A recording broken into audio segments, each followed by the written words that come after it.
before I get murdered by the police.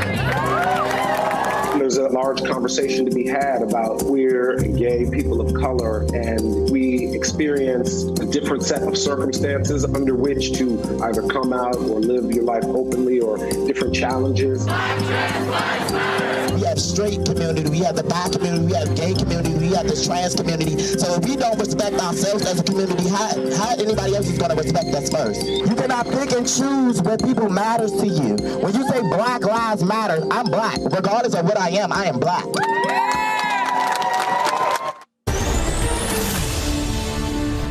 Hey there, I'm Joshua Johnson. This is Pride and Protest, a conversation for a turning point in American history.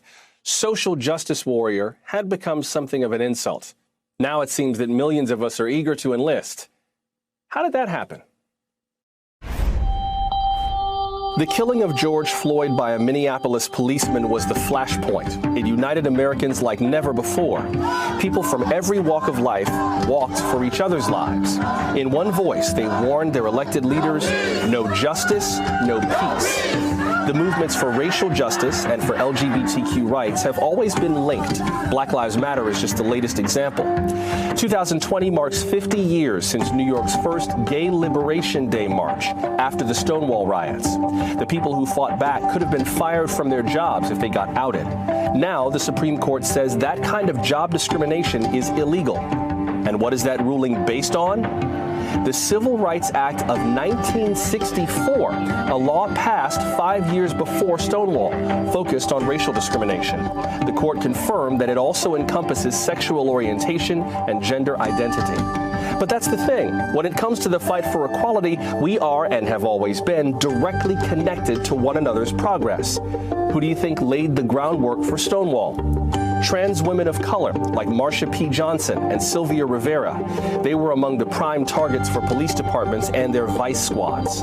Black Lives Matter aims, among other things, to prevent police brutality. And who helped lay the groundwork for Black Lives Matter? LGBTQ people of color like Alicia Garza and DeRay McKesson. It's all one big push for equality. Always has been. It's a lot to think through, but our guests this hour are here to help, so let's meet our first panel. Dominique Jackson is best known for playing Electra Evangelista in the hit FX TV series Pose. She's also a model and an author. Alfonso David is the president of the Human Rights Campaign, and Ebony Bell is editor-in-chief of TAG, a magazine focused on lesbian, queer, trans, and bisexual people across America. Glad to have all of you with us. And Dominique, let me start with you. I'd love your take on these two movements merging so tangibly, so suddenly. Why now? Well, it's extremely important for this to happen right now because we have a lot of Black trans women being murdered. We are at about 16 to 17, probably 18 right now. And these are brutal and horrible murders. And we as trans people rally with everyone. And we are always there with Black Lives Matter. I mean, from most of the murders that have happened, I've known my sisters to go out and rally. And while we are rallying, we are also being targeted. So it's like we stand up for people that won't stand up for us. So now for us to come together, it means that we're really seeing that it's about equality for all, not just for everyone else to get a pass or to get the privilege that others have. Now, Alfonso, this is not the first time, as we mentioned, that there has been visible overlap between these movements. So how did we get to this point, to where we are right now in 2020? Well, as we think about 2020, we are seeing this country at an inflection point. And we are grappling with issues of racial strife that we have been grappling with for the past 400 years. People of color have been treated in such a way that we are not really realizing the full dream of equality in the way that is reflected in our Constitution. So Dominique is exactly right. We have to make sure that we appreciate that all of these movements are intertwined, that Pride did start with protest.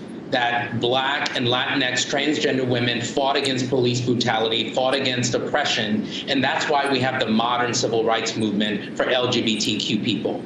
But it is not divorced from the struggles of the past. It is not divorced from civil rights leaders, Black civil rights leaders who created the platform that we stand on as we advance LGBTQ equality. So we do have to think about our history, remember our history, and understand how our history informs the current discussion about race in this country and our future, where we have to go. True liberation is the goal, not only for LGBTQ people, but for Black people and all people of color in this country. Ebony, one issue that the Black Lives Matter movement has had to deal with is this pushback phrase, all lives matter. And so now we're seeing protests, and it seemed like it was just an hour ago that was a thing. And now we're seeing protests and pride marches that say all Black lives matter. What do you make of the merging of these two things? Does it concentrate the social impact? Does it dilute it? How do you see it? Well, all lives matter is completely separate and absolutely ridiculous from all Black lives matter. Of course, we know all lives matter. I think all of us have tried to explain this to people. We understand that. But right now, our Black brothers, sisters, siblings are being murdered right in front of our faces. Also, as both of the other panelists spoke, Black trans women are still being violently abused and killed on the streets, sometimes at the hands of our own community. So it's important that we recognize that all Black lives matter and all of our voices matter. We are on the front lines. As it was mentioned before, we had a Black trans woman and a Black lesbian throw the first brick, throw the first punch in Stonewall. So we continue to show up for our Black community, and it's time for the Black community to start showing up for us, because we really are in this together. We're not just gay, we're not just Black. We are Black and we are queer. And Ebony, I think the other aspect of that that's worth noting is that now feels different from then, because then all lives matter was meant as a sort of a throwaway to just kind of make the argument disappear, as if everybody didn't already know. Isn't everybody's life important? And it felt like the pushback was, well, no, if everybody's life was important, we wouldn't be having this conversation in the first place. Exactly. Exactly. And it's a little bit disheartening that it took Black Lives Matter for everybody to all of a sudden say all lives matter. That never was a thing until Black Lives Matter. And so I would question the people that say all lives matter. What is it about Black Lives Matter that triggers you? And really think about it and do some soul searching for sure, because we know you matter. But right now, the pandemic is here. We are in a pandemic within a pandemic. Dominique, how much room is there for Black Lives Matter to be more LGBTQ inclusive? I mean, this movement is just finally nationally starting to see significant change happening regarding Black and brown people. That's after, years of pushing. How much bandwidth do you think that it has realistically to broaden its focus? How much bandwidth? It's supposed to be there. We are supposed to be a part of this. We are Black and we are brown. There should never even be a question about if we should be a part of it, because to be honest with you, many people of the LGBTQIA+ community have always been a part of Black Lives Matter and the Black Lives Movement. So to exclude us, or to even, it's kind of, to be honest with you, it's kind of disrespectful for anyone to even say that, is there room? We are Black, we are and brown, we are a part of this community. We should never have a question of our own people killing us. We should never have a question of us even asking to be a part of it or to participate. We should have our own brothers and sisters protecting us just as we protect them. Understood. I hear you on that 100%. I think you're right that there should not be a question of it. I think part of the issue has been practically whether everyone gets noticed. But you're right, Dominique, that bandwidth should be there. I also want to acknowledge that you used a different term than I used. And just for people who are watching, I heard you use a term that is much more inclusive of lesbian, gay, bisexual, transgender, queer, intersex, asexual, questioning, allies, everybody. I'm just using LGBTQ as a shorthand, but I recognize that there are many different ways to refer to the multiplicity of this community. Go ahead. Not to interrupt you, but this is how we grow. This is how we allow people to feel that they can walk the streets at night. When we take the time to understand that it's not just LGBT, and it's not just, it is LGBTQIA+. Taking the time to just say the AI+, QIA+, will give those people that don't identify under the L, the G, or the T, the B or the T, to feel included. In Black Lives Matter, for us to feel included is what we want. You cannot say that your life matters, that Black Lives Matter, and look at another Black or brown person and tell them that they're an abomination and it's okay for them to be killed. I think to that point, Alfonso, we should note that this community is not new to the Black civil rights movement either. Bayard Rustin organized the 1963 March on Washington. The movement's insiders knew he was gay but kept it quiet for reasons of trying to, not have outsiders say, aha, see the kind of people they associate, and try to discredit the movement. Alfonso, how far have we come, in your view, since the days that people like Bayard Rustin could work for one aspect of their civil rights, but had to leave another one untouched? Unfortunately, we still have a lot of work to do. In workplaces across this country, organizations across this country, we are being forced to pick which identity is most important. We create a hierarchy of identity in our various circles. And in some cases, if you're LGBTQAI, if you're a queer person, you have to leave your sexual orientation or gender identity at the door if you want to focus on your race, or vice versa. We need to create an environment where we don't have to choose.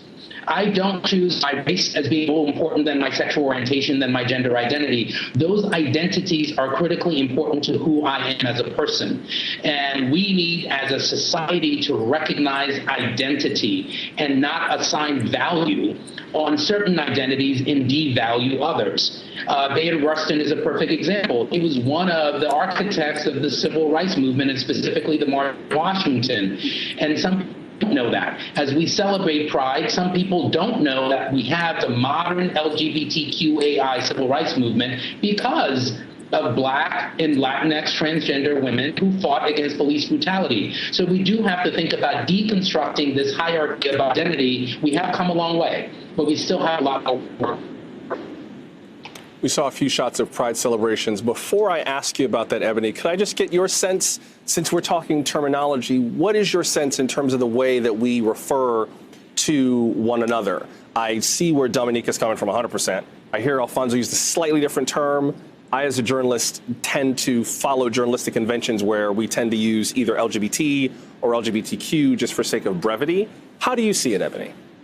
Sure. So I'm also in the media industry, and so we've taken on LGBTQ, but I know that we are talking about extending that because we have to practice what we preach. We talk about inclusivity, and so that's exactly what we need to do. We want to be a part of something. We want to be a part of the voices, the movement, but we can't do that without the IA+. So I agree with Dominique. We need to make sure that we're inclusive of everyone. I get it that, as far as writing it down on paper or saying it, is a little bit smoother when you say LGBTQ, but it's time to bring in our other brothers and sisters and siblings and be inclusive, because we can't ask for the same thing and then leave out a whole nother section of our community. Yeah, and I understand the brevity argument also, but if we can make time in the past to refer to homosexuality, we can say LGBTQIA. It is the exact same number of syllables. So I'm going to take Dominique's advice and I'm going to extend it for the sake of this conversation, because I do take your point about it. So we say an LGBTQIA for the rest of the day. It is decreed. Next order of business. Ebony, let's talk about Pride celebrations. I'd like your sense about LGBTQIA Pride celebrations today, particularly because some cities have a separate Black Pride celebration, separate from or maybe as part of a larger Pride event. Back in 2017, Philadelphia updated the rainbow flag to include a black stripe and a brown stripe representing people of color. How do you see this gap between how whites and people of color may express pride differently? Sure. So just really quickly, I lost sound there. So I'm assuming this question is for me. Yes. But, you know, I've heard a lot of times people say, well, why do we need a Black pride or Asian Pacific pride? You know, it's all about everyone with, you know, pride. Here in D.C., I was just saying Capitol Pride, for example. I think it's important for people to understand that we need spaces where we can relate to people. I was explaining to folks, you know, we've been quarantined, for example, for a long, 2-3 months now.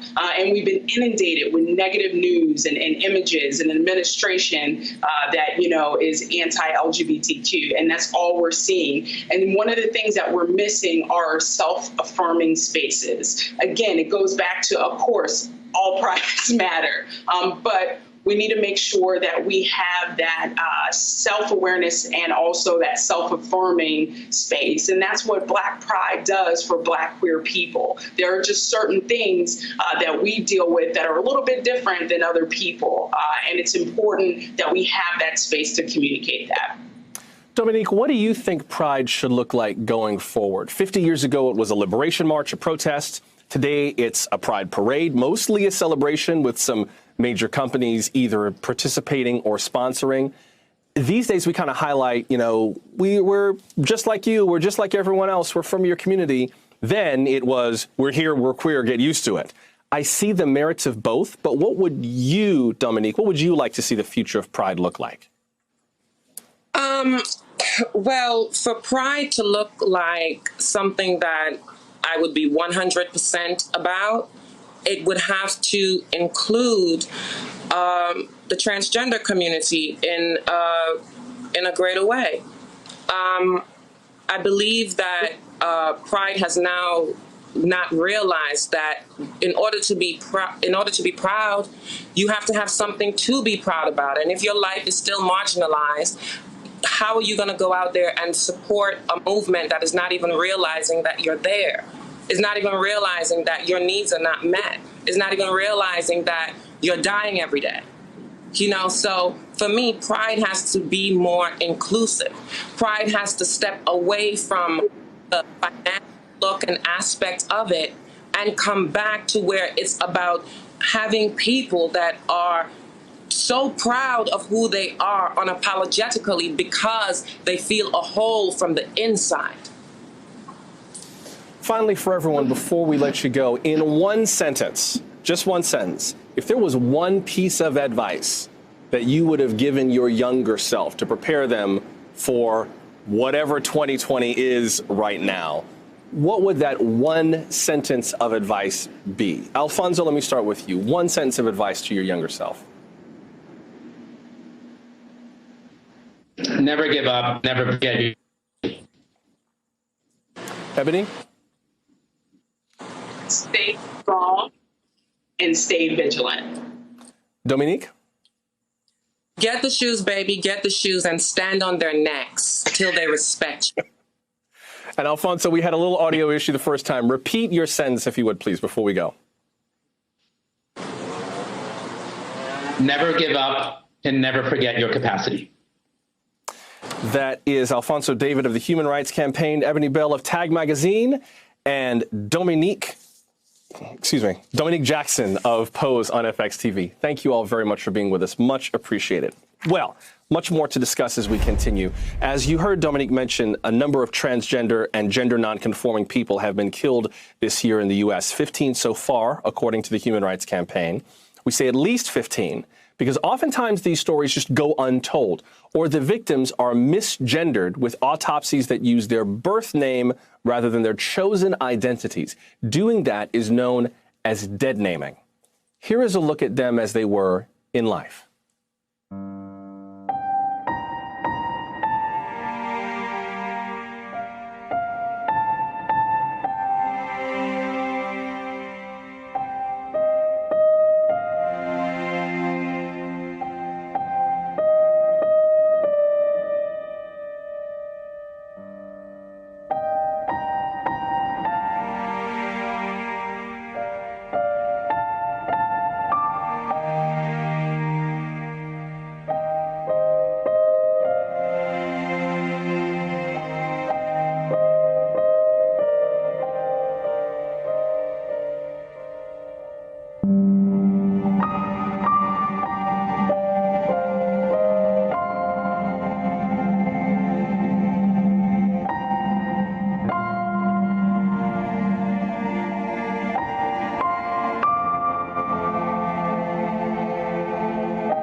among the chaos that I found a father trying to teach his son about peace. We don't have to retaliate with anger. We retaliate with love. That's why we're down here. There's always another way. So that's all I want him to see. Today, the World Health Organization officially calling it a pandemic. None of us is unaffected by its impact.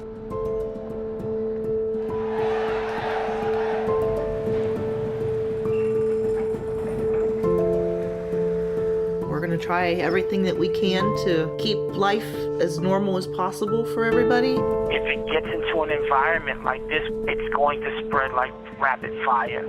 We're going to build this economy back stronger than ever before. There's a number of things I'd be doing that are not being done right now. Coming in November, people are going to be voting not for a person, but for stability. I have to plan a funeral. How is this going to work? You don't prepare for giving birth in a pandemic. The importance of music is to keep our spirits up. I'm Tremaine Lee. Join me as we go into America to hear from everyday people grappling with the most pressing issues of our time. We'd like to think that we live in some sort of post-racial America. We're reminded time and time again that we do not. Chanel, I reached out to you after I watched the mayor of Atlanta act as a mom, trying to raise her son, and I think about you and your kids. I remember her coming home saying, why don't I have a ponytail like the white girls? It's okay to notice that you're different. You just have to not feel less than. That's my thing. I cherish the fact that we can have these discussions. I feel safe talking about this with you guys. You're watching NBC News Now. We've got some breaking news. We actually saw a large convoy of the National Guard come through here. It's news made for your streaming world. Live weekdays starting at 6 a.m. Eastern.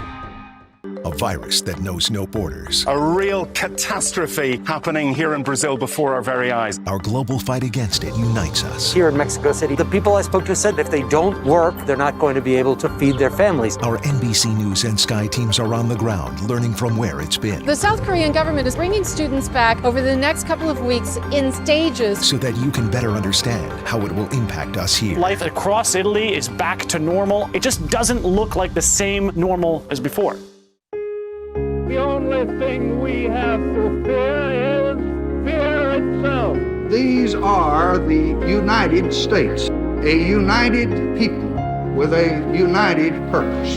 The future doesn't belong to the faint-hearted. It belongs to the brave. A great people has been moved to defend a great nation. All of us can extend a hand to those in need.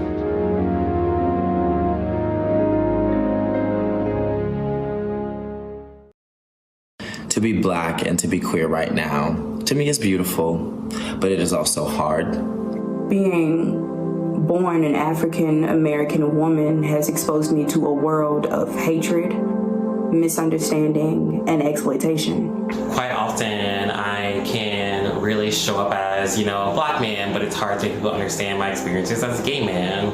In other spaces I can show up as a gay man, but they may not clearly understand my experiences as a black man. Now that the whole world is watching, a lot of us are being made to relive and revisit that whole struggle of accepting our blackness and our queerness in tandem. The LGBTQ plus community must hold space for the marginalized to process the unbearable. As a black man within the LGBTQ plus community, it's been a struggle to feel seen and included. The system continues to benefit and continues to thrive on our division, and I think that's another reason why all Black Lives Matter is so important, because of the way that the most marginalized of Black community have been left out of that, even though it's all our movement. We would not have a Pride Month to celebrate if it were not for Black trans women. We owe it to the trans community to demand better for them. Last year might have been, the 50th anniversary of Stonewall, but this 51st year, I think we're just really fighting for rights in a whole new way, and that includes for our trans and Black trans family members. We need to be seen. Our messaging needs to be expressed. For so long, we are the foundation of all of these celebrations and all of these intersections. Are we going to forget about Black trans men and women? Are we going to forget about non-binary folks? We cannot. We have to keep conveying the message that protect Black trans women. Please protect Black trans women. Queer Black lives are worthy of respect. Queer Black lives are to be loved. Queer Black lives are to be protected. And I hope that we remember that this month and forever. Welcome back to Pride and Protest. It used to be that when we did a program like this, we assumed our audience to mostly be straight white people who needed a fair amount of hand-holding. Today, we're probably talking to straight white people of color, LGBTQIA people, both white and of color, basically everybody. It makes a difference to have the entirety focused on protecting a minority. That support could turn out to save lives, especially for trans women of color. They have been and are now frequent victims of violence, including murders. Human Rights Campaign recorded at least 27 transgender or gender nonconforming people killed violently in 2018. HRC noted 29 the year before, 23 the year before that. And of course, these are just the cases we know about. Others have probably gone unknown or been ignored. Still, others may have been classified by their birth name and biological sex instead of by their chosen name and gender identity. Let's discuss that and more with our next panel. Angelica Ross plays Candy Ferocity on the hit series Pose on FX. She's also a producer and human rights advocate. Teak Milan is a writer and advocate. Also with us is Minneapolis City Council member Andrea Jenkins. She's the first Black openly trans woman elected to any office in American history. And Ian Field Stewart is an artist, activist, and author. Her work includes consulting on cultural competency. Glad to have everyone here. And Councilmember Jenkins, I'd like to start with you regarding those statistics that we just mentioned. What is going on here? What needs to be done to prevent this from happening? Hello, Joshua, and to all my fellow panelists. I'm so honored to be on the same dais with these amazing just human beings, right?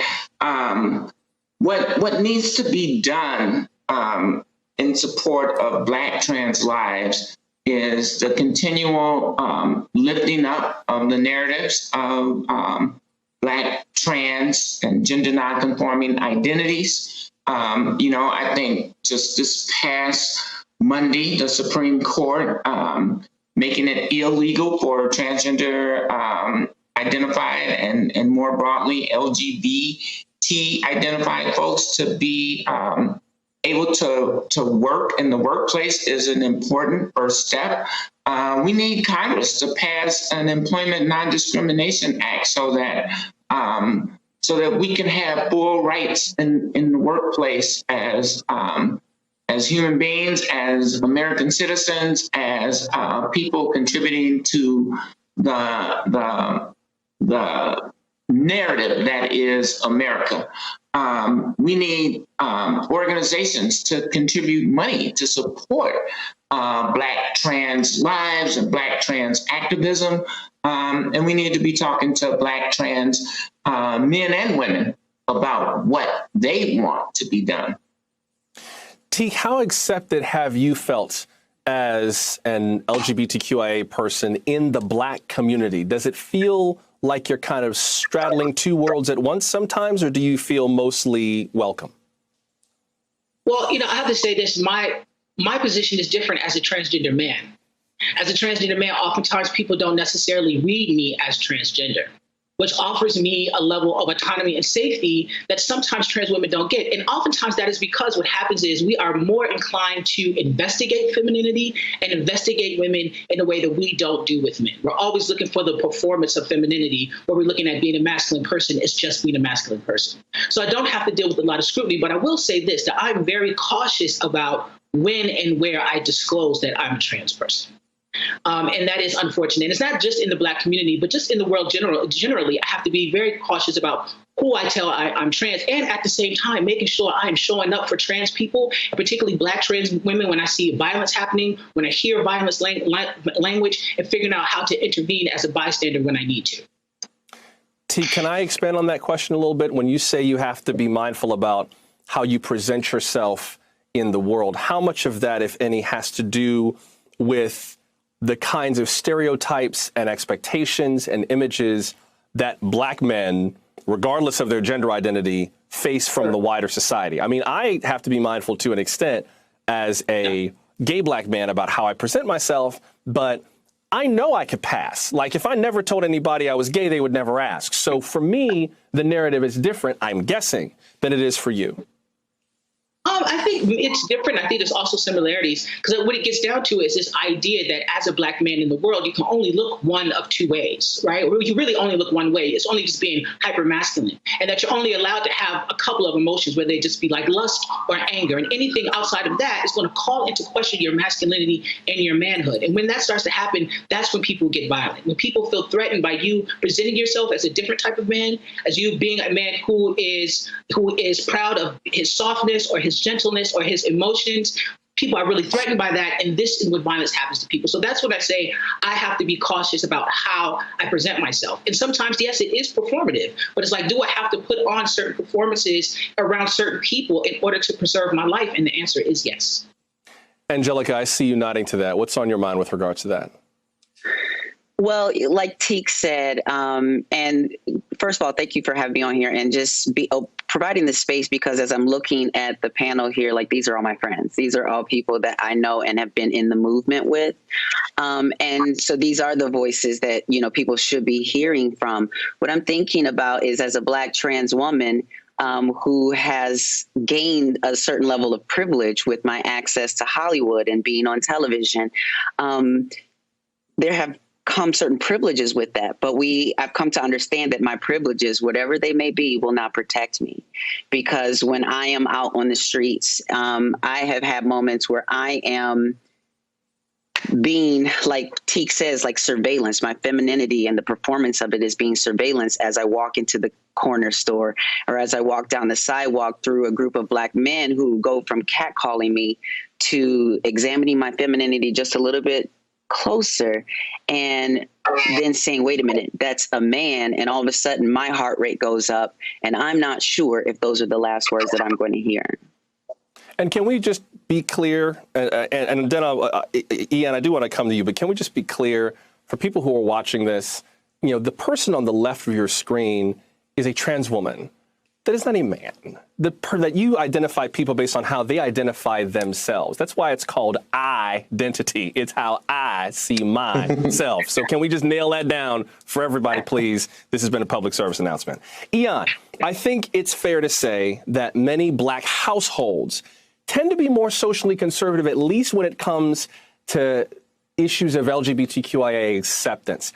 How much do you think these current social movements are influencing what happens with the people that we are the closest to?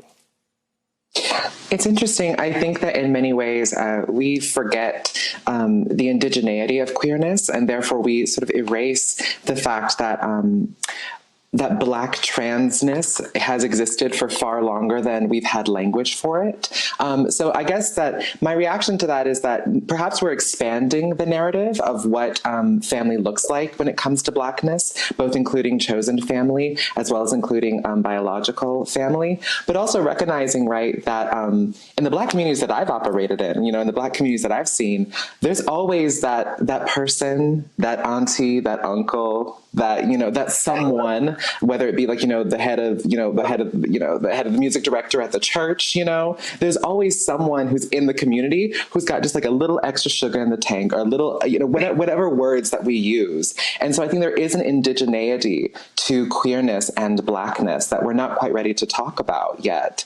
But it has always been there. And so I think that in that way, I do understand that there is a narrative about the conservative nature of Black households, but I think it's also important to recognize that we've been here for a much longer time that we're ready to talk about. I think also, can I just expand? Go ahead, please. Go ahead. Can I just expand on the whole idea of like Black families being, you know, socially conservative or what have you?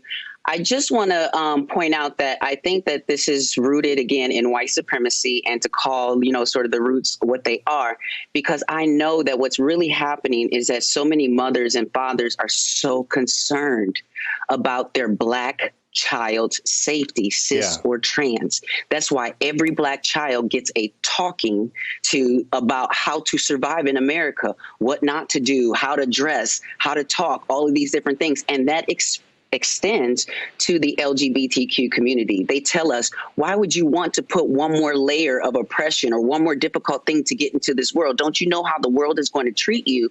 When they don't understand that at home is the first place where you can model showing love for your LGBTQ child.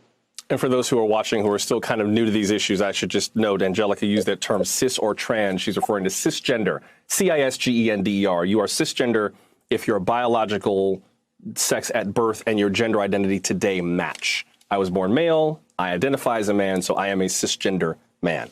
Just FYI. Councilmember Jenkins, I'd be remiss if I didn't ask you about that Supreme Court decision on employment discrimination. The court used a strict reading of the Civil Rights Act of 1964. It was kind of a conservative sort of jurisprudence, and Justice Neil Gorsuch, who is a Trump appointee, wrote the opinion.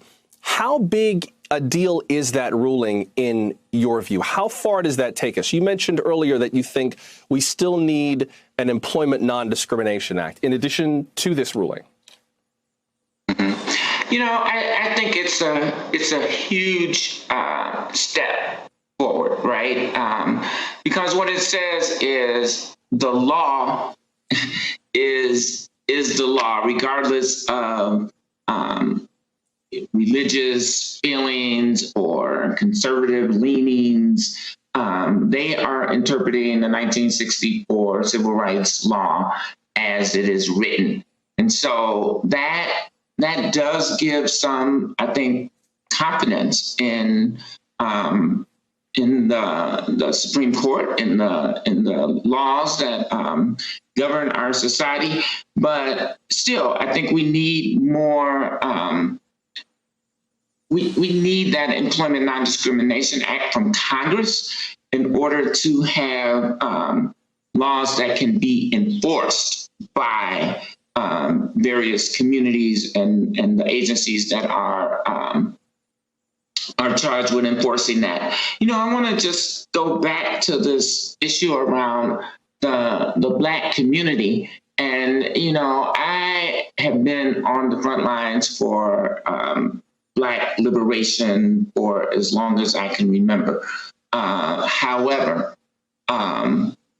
you know, the fact remains that all the murders, many of the murders that you described leading up to this conversation here in Minneapolis, Ayanna, Dior, I mean, this violence is being brought upon our community by Black people. And that's a huge problem. And, you know, I think if we're going to have an honest discussion, we have to name that. You know, I think that this whole idea that somehow Black families are more conservative than white families, I don't necessarily agree with that. I think there's the same level of homophobia and transphobia in all communities. Mm-hmm. However, the violence is being perpetrated by mostly Black men, and that's a huge problem. Actress and producer Angelica Ross, writer and advocate Teek Milan, Minneapolis City Council Vice President Andrea Jenkins, and artist and activist Deanne Field Stewart. Everyone, we really appreciate you being here with us. Thank you very, very much. Still to come, we're going to look ahead. Demonstrators are demanding police reform. Lawmakers are debating what to do. How does law enforcement factor into the solution? That's just ahead. Stay close. Pride is so much about visibility, and I think people seeing representation of queer people allows them to understand that they're not alone. And it's important to focus on that. We are here, we love one another, we're queer, and we're absolutely fabulous. You're watching NBC News Now. We've got some breaking news. If they do go back to their jobs, they want to make sure that they are protected. It's news made for your streaming world. Live weekdays starting at 6 a.m. Eastern. It is said there's nothing more powerful than an idea whose time has come. Perhaps the time has come to fully realize the dream upon which this great country was founded, equal justice under the law. You're watching NBC News Now. We've got some breaking news. We actually saw a large convoy of the National Guard come through here. It's news made for your streaming world. Live weekdays starting at 6 a.m. Eastern. Introducing Peacock. What's Peacock? This is Peacock. Let's go! It's streaming, launching, premiering. It's TV, movies, exclusive originals, original characters. Duh. It's sports. Breaking news. Docs, tunes. Wait, there's more. More? Yes, more. Tons. It's quick stuff, binge stuff, tough stuff, love stuff. It's trending, mind-bending. It's late night, early morning. Good morning. It's you see this? You remember that? You watched every single one of those? It's for you, for ew, for aw. It's Chrisley, Pawnee, Monkey, E.T. Oh, and it's free. Free. Who's with me? That's Peacock. That's who. That's what. That's why. Come on. Boom, mic drop. You can't not watch. We'd like to think that we live in some sort of post-racial America. We are reminded time and time again that we do not. Chanel, I reached out to you after I watched the mayor of Atlanta act as a mom, trying to raise her son, and I think about you and your kids. I remember her coming home saying, why don't I have a ponytail like the white girls? It's okay to notice that you're different. You just have to not feel less than. That's my thing. I cherish the fact that we can have these discussions. I feel safe talking about this with you guys. Pride lifts my head so that I may face the strangers and loved ones who ridicule me because I'm a little weird. It means being visible. It means letting people know who I am and being my true self, because growing up, I didn't have a lot of those role models, and I didn't see myself in a lot of people in popular culture. And so you kind of felt lost and alone. And I want to be someone that's visible. This year, of everything going on with all the protests, I feel like we need to take pride back to its original roots of being a protest, of being a march, and not these corporate sponsors, but like highlighting these like prominent queer voices, prominent queer, Black, trans voices. We still have to continue fighting, promoting unity, and listening and giving space so other voices can be heard. Pride is not a luxury. Pride is essential to my survival. Our final panel will help us look to the future. So much is changing these days: policing, popular culture, business, and the way we look at each other. What should that change look like, and what should be done to make these changes last? Joining us to discuss it are Tre'vell Anderson, the co-host of Fanti, a podcast about our love-hate relationships with pop culture; Ashley Marie Preston, a media personality and creator of You Are Essential. That's a campaign to help people most affected by COVID-19. And Malcolm Kenyatta is a Pennsylvania state representative. His district includes his native North Philadelphia. Glad to have everyone here. And Tre'vell, I'd like to start with you. This has been a momentous Pride Month, historic protests, a pandemic, and more. How are you personally just processing all of this? For me, I'm just looking at how the protests that we've been seeing are actually a manifestation of the work that, our ancestors have been doing all along. I'm proud to see so many people getting out in the streets, in particular at the Brooklyn Liberation protest this past weekend, and showing that they support and they stand up for Black and brown trans folks. I think going forward, I'm interested in seeing, folks keep that same energy. I'm interested in seeing folks make sure that they're still believing and saying that Black lives matter and all Black lives matter, including Black trans lives, 2 months, 3 months down the line. Representative Kenyatta, how do you see law enforcement's role in this push for equality and for reform? As a lawmaker, are you seeing more support from police departments, more resistance? How is that going? You know, there's always resistance to change, but ultimately it's our job as people who create laws to make sure we're being responsive to what's going on. And what we face here is that our structures are deeply, deeply broken. Just a week ago, myself and numerous members of the Black Caucus and some white allies, we actually staged civil disobedience within the House chamber, stopped all movement on the House floor, demanding that we actually move bills that would radically reform the way we do policing in the Commonwealth. And because of folks who for 19 days now in Pennsylvania have been out every single day demanding that we disrupt these systems that have treated folks who are Black and brown, who are LGBTQ, who exist on the margins, absolutely horribly. We know that we need big change. And, you know, in Harrisburg, we're doing everything we can in our power to do it. We don't expect that law enforcement is going to be an ally, unfortunately, in getting it done, but we're going to push ahead nevertheless. Representative, I should also ask you, your district in North Philadelphia is an interesting one. It includes some neighborhoods that have been really struggling for a very long time. It also includes Temple University. I used to spend some summers at Temple in a program for minority students who are interested in medical careers because I was going to be a doctor before I settled into something steady like journalism. And it's an interesting mix. So I feel like maybe your district gives you a certain perspective about how communities can sit side by side with one another and have so much mutual interest, but still feel like there's a 50-foot wall between them. You know what? Honestly, there is a lot of tension. I say all the time that deep poverty is the moral and economic issue of our time. And so, you know, just as, you know, you would hope that law enforcement would be an ally, there are moments where, you know, the tensions are very real. And as the person who was born and raised in this district, third generation, grew up in the housing projects around the corner, but also have this deep history at Temple. My grandmother went to Temple. My dad went to Temple.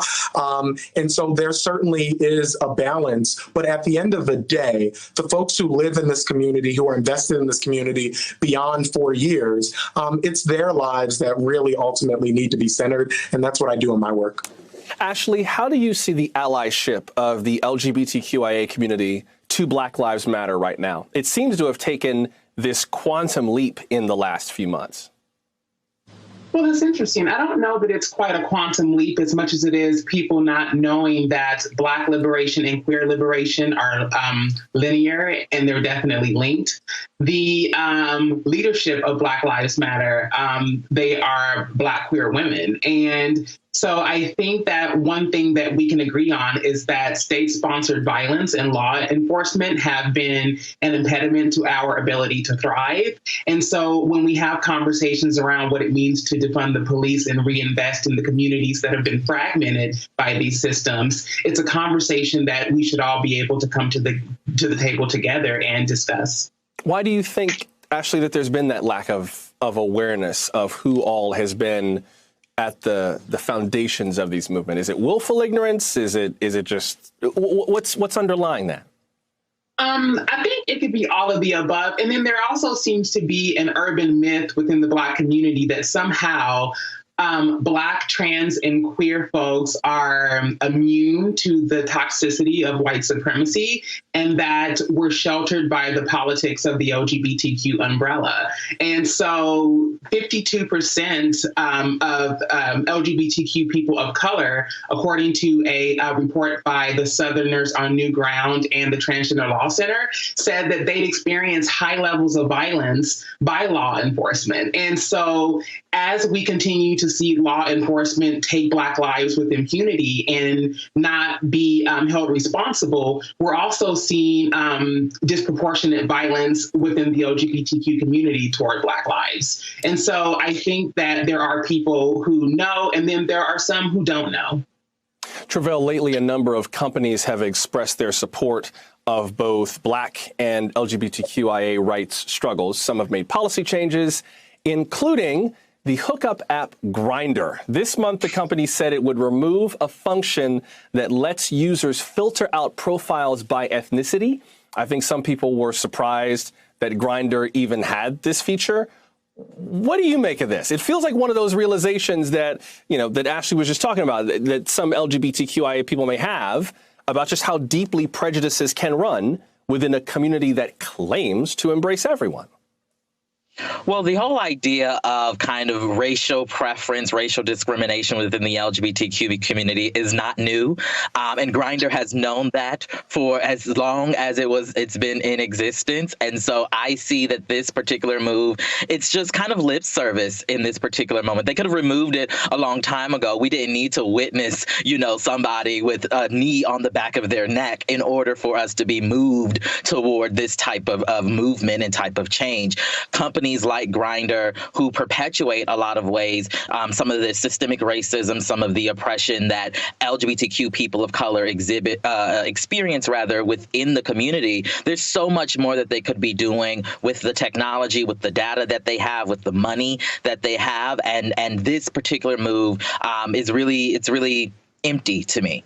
And Travell, it's not lost on me that there is a certain degree of fetishization, I think is the right word, when talking about Black men inside the community. I mean, you know what I'm getting at, right?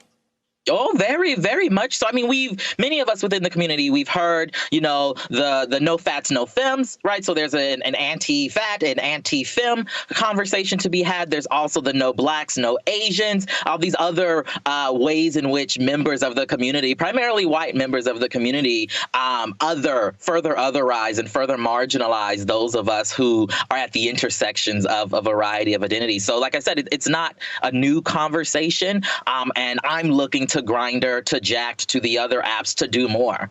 And if you're not familiar with any of these apps, by the way, and you're watching this, do not Google them. Stay pure. Remain pure. Let's look ahead to the future. Representative Kenyatta, what work are you doing to ensure the best outcome for Black LGBTQIA people come the November election? Is there one particular aspect of policy that you're focused on for the future? So one of the things that I've really been looking at is this idea around data justice. It is often in our public policy, we all can think of moments where our public policy is actively antagonistic against folks who exist on the margins. But one of the things that I've often seen walking into committee hearings as only one of two openly LGBTQ members, as one of the youngest members, as the only openly LGBT person of color. And what so often happens is that you're not even a part of the conversation at all. And so there's been a national movement of activists and others around queering the census. And in Pennsylvania, one of the things I've been looking at is a bill that I introduced called Data for LGBTQ Lives that would add a SOGI question to all forms where we collect demographic information, a voluntary question around sexual orientation and gender identity. Because the reality is, at the state level, we collect almost no data about our community, in large part because people don't care. They don't think we should be a part of the conversation, and we're actively ignored. And so one of the things that we need to do is make sure I'm not the only openly LGBTQ person or queer person in these spaces, because what I've seen is that when we're in these spaces, when our lived experiences are in these spaces, the conversation shifts, and we need more of that shifting to attack and ultimately dismantle the structures of oppression. And I just want to call out that acronym you use, SOGI, S-O-G-I. That's sexual orientation and gender identity, right? Correct. Got it. Before I let y'all go, in one sentence, if I could get from all three of you just one sentence, if you could give one piece of advice to a young Black LGBTQIA person who's watching this, who's looking to the future, wondering what the future is going to look like, what would that be? In one sentence only. Representative Kenyatta, what would you say? One sentence. I would say that sometimes the most radical thing you can do is just be yourself. And I would encourage them to truly, truly embrace that in every single space. Ashley, one sentence. What would you say? I would say take full ownership of the moment. Every generation has that movement that defines who they are, and this is yours. And Travell, before we go? I just add that you come from a long lineage of queer and trans brilliance. Embrace it. Tre'vell Anderson, co-host of the podcast Fanti, and I neglected to mention the president of the Los Angeles chapter of the National Association of Black Journalists. Ashley Marie Preston, creator of You Are Essential, and Pennsylvania State Representative Malcolm Kenyatta of North Philadelphia. Everybody, it has been a pleasure. Thank you all so very much. And hey, we're glad you made time for us this hour as well. Hopefully it's clearer now just how very e pluribus unum we really are, especially these days. Black Lives Matter and the LGBTQIA rights movement are both making strides, but it all begins when people connect, when we discover just how much we need each other. In his letter from a Birmingham jail, Dr. King wrote that we are all tied in a single garment of destiny. We've seen what can happen when that garment unravels. Until we meet again, I'm Joshua Johnson. Thanks for watching. I've been getting out every single weekend and protesting and being able to really talk about what's happening in the world and where we still need to have progress. All Black Lives Matter mean that we should address the homophobia in our Black community and address the racism in our LGBTQ community. So it's about joining two communities together and creating that dialogue and conversation about ways that we can better each other as a human race. That's really what the opportunity is for coalition building, and then to really take this movement to the next level and bring about lasting, sustainable change for all of us.